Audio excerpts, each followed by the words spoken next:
আসসালামু আলাইকুম। বরবাদ দেখে আসলাম। বরবাদ দারুণ হয়েছে, দারুণ, এক কথায় দারুণ। একটাই কথাই বলবো যে আমাদের অনেকের ইচ্ছা থাকে না দেখার, সাধারণ অডিয়েন্সের। আমি যখন সিনেমায় আসি নাই তখন না ওই যে তামিল স্টাইলের ছবি দেখার খুব ইচ্ছা হইতো এবং দেখতাম, ভিসিআর ভাড়া করে আইনা দেখতাম। তো তামিল ঘরানার ছবি যদি দেখতে চান কেউ, বরবাদ দেখতে পারেন, একদম চোখ বন্ধ করে দেখতে পারেন। অনেকে প্রশ্ন তুলছিল এত টাকা কি খরচ হয়েছে ছবিতে। যারা এই প্রশ্নটা করছেন তারা ছবিটা দেখে এসে আবার প্রশ্ন করেন, হ্যাঁ অত টাকাই খরচ হয়েছে। দারুণ বানাইছে।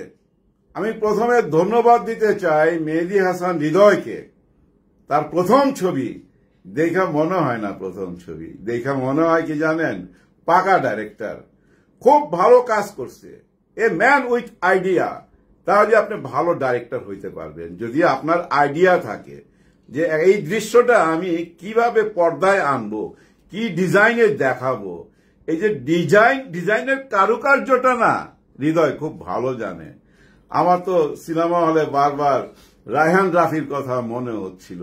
রায়হান রাফি ভালো টেকনিশিয়ান, কিন্তু রায়হান রাফি অনেক দিন কাজ করছে, অনেকগুলা ছবি বানাইছে, কিন্তু হৃদয় কিন্তু এই প্রথম ছবি বানাইছে।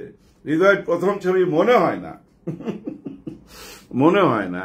যাই হোক, ছবির গল্পটা কেমন সেটা বলা ঠিক হবে না, কারণ মাত্র তো ছবিটা রিলিজ হইল। আর একটা জিনিস বলবো আমি, আচ্ছা ছবির কিছু বিশেষ দিক তুলে ধরি, কিছু তো কথা বলতেই হবে। কি দেখলাম, সবচেয়ে বড় জিনিস যেটা দেখলাম সেটা ভাই আমি এর আগে কোনো ছবিতে দেখি নাই, আপনারা দেখছেন কিনা আমি জানি না। হিসু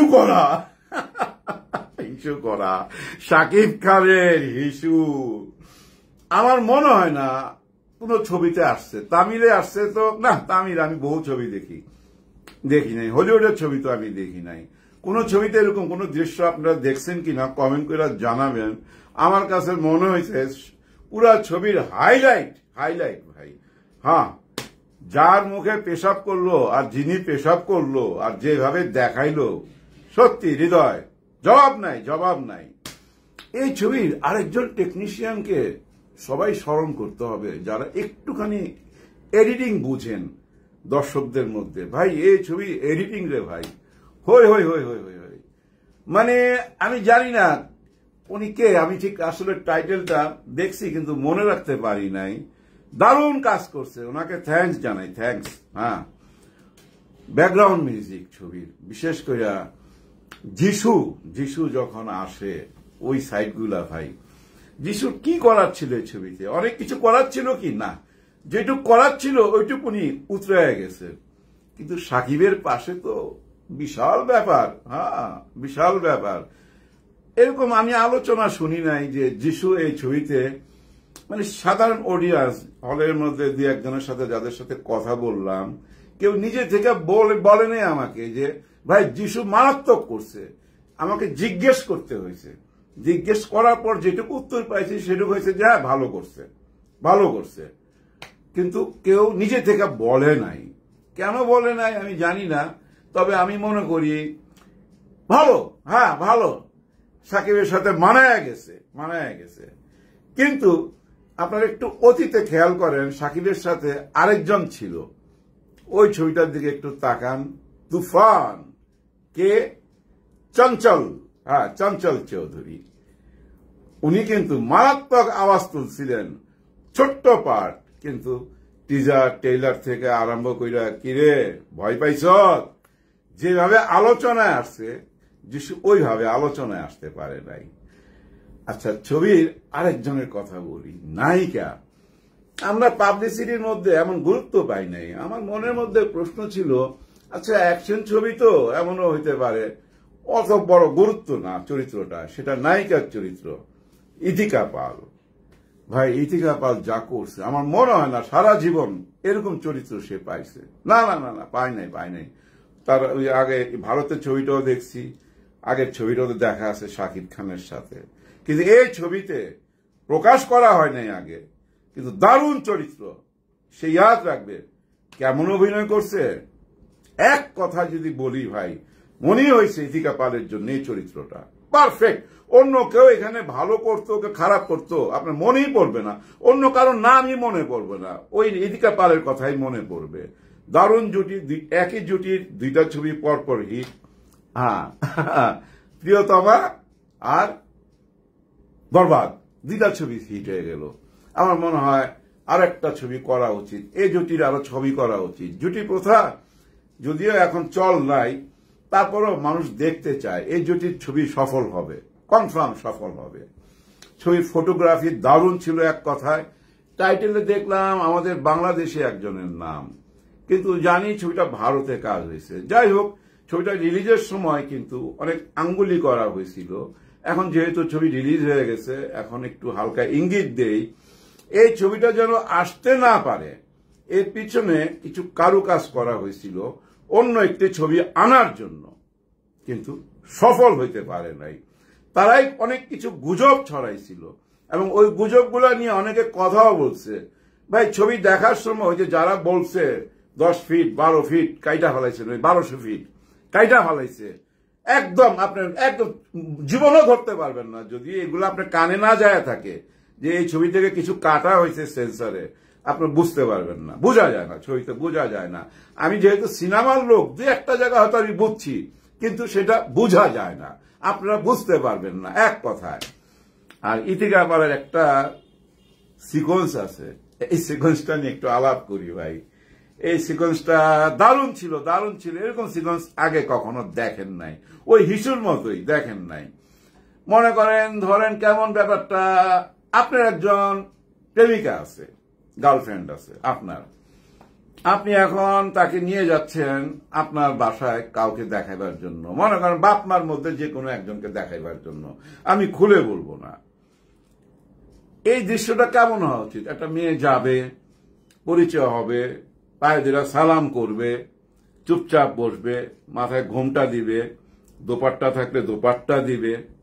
কিন্তু না ভাই, টোটাল উল্টা, টোটাল উল্টা।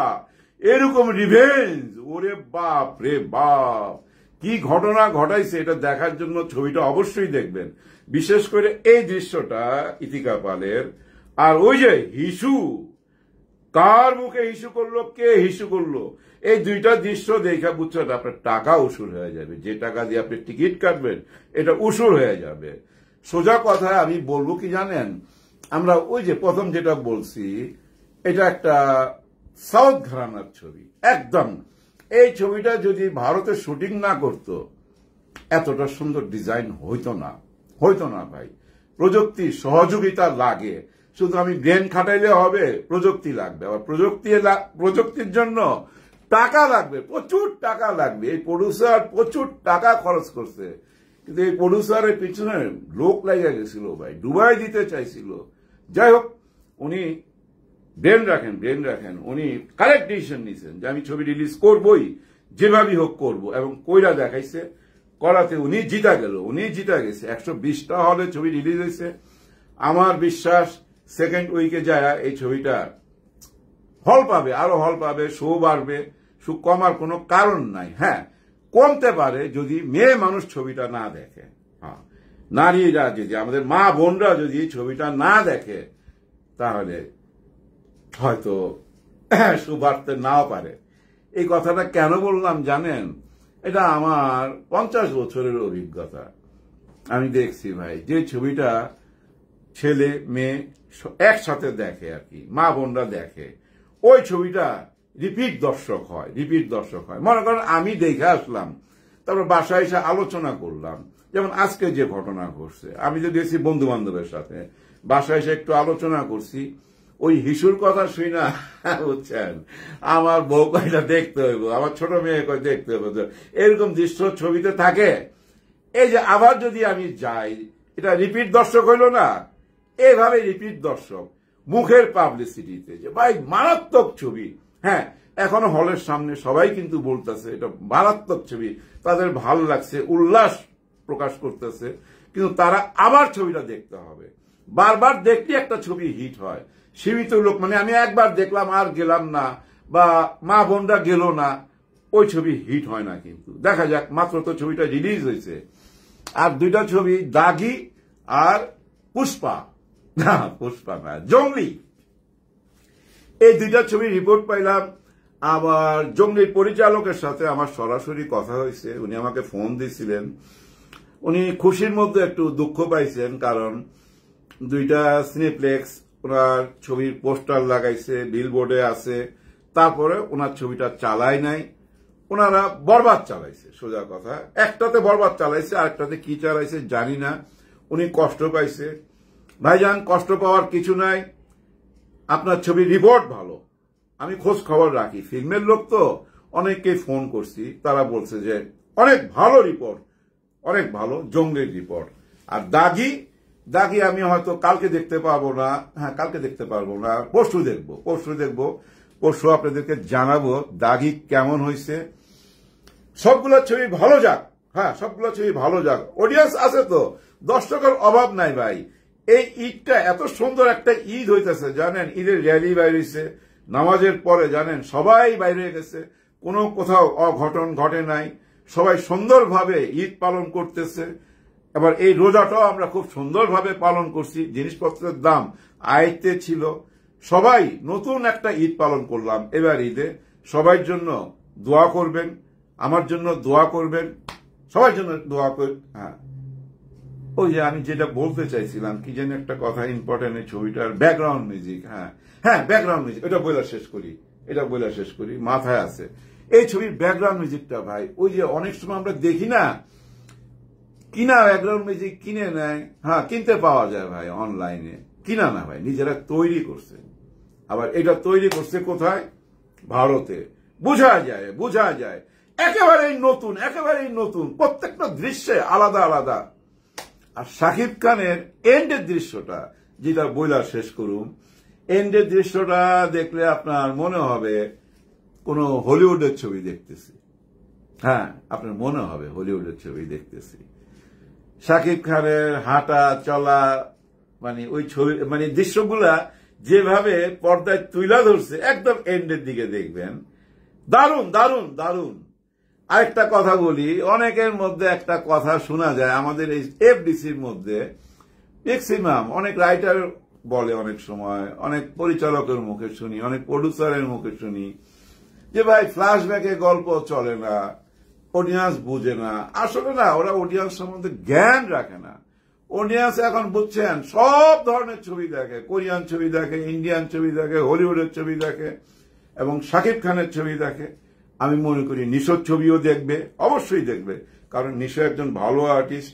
সিয়ামের ছবিও দেখবেন, আবার আমাদের একজন বড় অভিনেতার ছবি আছে, হ্যাঁ মোশাররফ করিম, ওনার ছবিটাও দেখবেন। সবার জন্য সবাই দোয়া করবেন। আজকের জন্য বিদায়। প্রতিদিনই আসবো, রাত্রে 10টা থেকে 11টার মধ্যে আসবো, কথা বলবো সিনেমা নিয়ে, শুধু সিনেমা নিয়ে। আল্লাহ হাফেজ, ঈদ মোবারক।